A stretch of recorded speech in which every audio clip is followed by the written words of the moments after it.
This wonderful feminist Elizabeth Stanton, who said every form of religion which has breathed upon this earth has degraded women.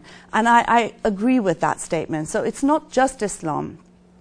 But I think with Islam, because it is in political power and its rules are the rules of many states, and also, you've got Sharia courts in Britain, for example, so it's affecting the lives of a lot of people, which is why it's of such great concern. I think when you look at Islamic rules, it is very often, a lot of it is focused on trying to make women invisible in society. And there's this wonderful artist, Philip Toledano, and he's done a series which is called the, God, what's it called? I've forgotten the word. Portraits of Absence, that's it. He's created a series called The Portraits of Absence, and it's based on actual merchandise that's sold in Iran. And I remember seeing this, magazines with women's bodies blacked out, and these are just things people, oh my gosh, there was a woman there, so you got to black her out. And it goes, again, practically what happens is this attempt to constantly arrest and harass women who are improperly veiled. So in Iran, even though it's compulsory, it's arresting women and harassing them, and girls as well, who are improperly veiled. And if you look at the chador even, or the burqa and niqab, it is this sort of fabric erasure of women from the public space. So in Iran there's this big problem. There's one of the regime's guards, they're the Gasht Zahra, and harassing women who they think, oh, you're not properly veiled, and there's lots of sinister publicity around veiling as well, even in countries where it's not compulsory. So, if you're not veiled, you're a sweet ready to be eaten by flies. Here there's a picture of a baby, for goodness sake, saying that the hijab protects your child. And this one's great. It says, have you ever seen an onion that has a worm in it? No, because onions have several layers of chador around it. But the potato, it's got such a weak skin. And then in the end it says, sisters, be an onion. Be an onion, yeah? And of course here's a great cartoon where, there's the regime stealing loads of money and going to Canada. I don't know why Canada, but that's where they're going. There's a woman running away from someone throwing acid. There's the police beating someone with a freedom banner. There's public hangings in Iran. And of course, when the river runs dry, it's because of a woman's hair showing from her hijab.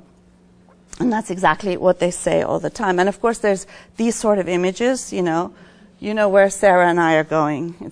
They've already warned us, which is great. I always say I much prefer to be in hell than to be in heaven, where Islamists are raping 72 virgins. It's like, no, thank you. I definitely, sorry. Said that all the interesting people were there. Exactly. Yes. Exactly. And of course, when we look at oh my gosh, it's already 8 minutes. When we look at the concept of Sharia law as well, it is this focus on women, and particularly when you're looking at the family code. It's about restricting women, and very much linked to the veil, to gender segregation. It targets women.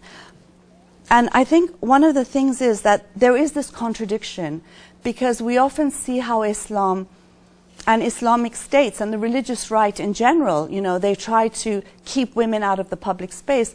On the other hand, women are everywhere, They're very vocal, they're seen, they're heard, they refuse to be silenced. And I think sometimes when people see this and they're looking at the surface, they say, well, Islamic states aren't so bad. Look how women are in the public space, and so on and so forth.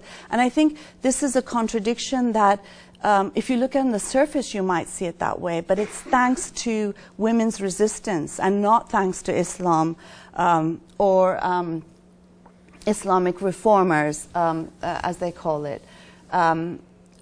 That women are in that situation. And this is a great cartoon showing the women's liberation movement puncturing the tires of one of the Hezbollah in Iran. Again, a lot of people will say, oh, it's the moderates. You know, in Iran, it's the moderate Rouhani or Khatami who's helping to change things for women. And in fact, nothing's really changed. I mean, reform has real meaning in the real world. It means changes in the law. It means changes in public policy. You can't still have stoning to deaths and have hanging and arrest women for improper veiling and then say that it's reformed, you know. So, and there's also, of course, Islamic feminists like Shirin Ebadi who talk about how Islam respects women's rights. And again, I think, you know, it's an oxymoron, if I'm completely honest. Islam and feminism, Christianity and feminism, Judaism and feminism. No religion is liberatory towards women. No religion empowers women. And so if we do see the sort of women everywhere, including many Muslim women, it's because of their own resistance, not because of Islam or Islamism. And I just want to show you a couple of slides of this resistance. This is the unveiling movement in Iran. And here's an unveiled woman standing in front of a banner which says, "Sisters, respect your Islamic hijab." And there are lots of these sort of pictures. I'm sure you've heard of the stealthy freedoms. It's become quite well known now. And these are men veiling in support of women, saying, well, how come women have to be veiled? Why not men? You know, so they've taken their wives or girlfriends or whatever friends' veils and they're wearing it. Here's a picture of a woman with a no forced hijab sign. And it's in a rally that's organized by the Iranian regime. So it's very, very courageous, I think. And again, it just shows how much resistance exists there. And of course, you must have all seen this, you know, people reaching liberated areas outside of ISIS's control and removing that black veil and the color underneath. And this is an amazing photo. These are people who've got into liberated areas that are run by Kurdish forces. And what do you see strewn along the road? But it's the black burqas that they were forced to wear.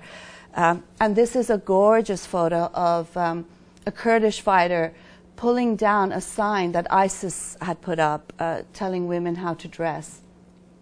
And I also need to add that in Rojava, Sharia courts have been banned, compulsory veiling's been banned, polygamy's been banned. You know, so again, a lot of these people are also Muslims. So it's not about being anti-Muslim, but the fact that lots of Muslims as well are secularists, are feminists. I don't think Islam can be secularist or feminist, but people can, believers can. And of course, there are other forms of resistance like nude protest. This is Alia Majd al-Mahdi at a conference in defense of the veil saying hijab is sexism, not anti-racism. This is an action we held in Paris as well in defense of women's liberation. You've got Muslim women in India who are against the triple talaq rule. You've got Muslim women opposed to polygamy. You've got Muslim women and others, secularists, atheists, who are against male guardianship rules, against Sharia courts, against gender segregation. And of course, you've got ex-Muslims speaking up about why they've become ex-Muslims. This is a great one. So I'm just running to these. This is a demonstration in Afghanistan, and the sign says the dirty hands of the merchants of religion off our country, so that there are no more Farkhondes or Rukhshanas. Those are two people who were killed. This is again in Afghanistan. These are women who are commemorating people slaughtered and buried in mass graves in Iran, in Khavaran. This is our rally at Pride in London this year. The police tried to stop us, saying Allah is gay has offended people. And we said, well, why don't you go and collect all the ones that say Jesus is gay, and then come and collect ours. We're not giving ours up.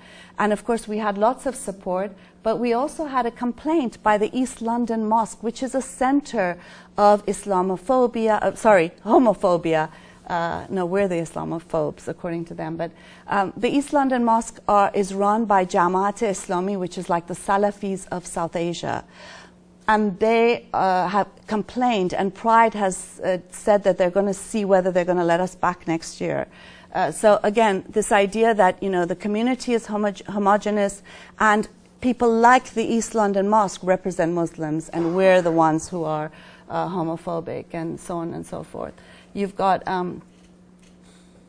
a journalist calling us, saying that we're similar to Nazis and white supremacists.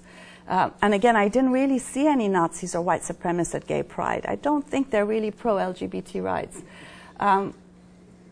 And Jesus and Mo has done a cartoon. I'm just running through these. So I just wanted to show you pictures of this sort of resistance, say that it's not thanks to Islam, it's in resistance to it, in the same way that lots of the women's liberation movements throughout history has been mainly vis-a-vis the church, vis-a-vis Judaism. It's been against religion, because religion is one of the best ways that exist to control and restrict women's rights. So I think it's important, you know, when we challenge, when we want to defend women's rights, we do have to challenge religion and the religious right. You can't defend religion and also say that you're a defender of women's rights. Thank you.